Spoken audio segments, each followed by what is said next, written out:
হ্যাঁ, তুমি ঠিকই বলছো। এতদিন অনেক জ্বালিয়েছি, এখন যদি একবার এখান থেকে ফেলতে পারি না, ওর নিশানাও কেউ খুঁজে পাবে না। আচ্ছা ম্যাডাম, এত কথা না কইয়া এখন ওরে ফালান, পরে কেউ দেখে ফেললে সমস্যা হইব।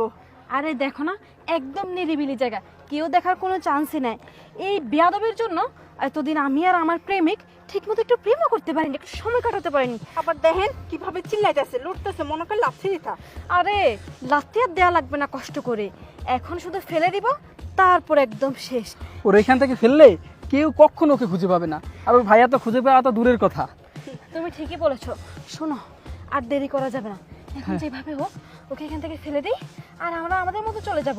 এমন ভান করব যেন আমরা কিচ্ছুই জানি না। হ্যাঁ হ্যাঁ, আচ্ছা ঠিক আছে, ধরো ধরো, কেউ দেখার আগে ফেলে দিই। উফ, আচ্ছা আশেপাশে দেখো তো, কেউ দেখতেছি নাকি আমাদের? আরে না না, ফালাও।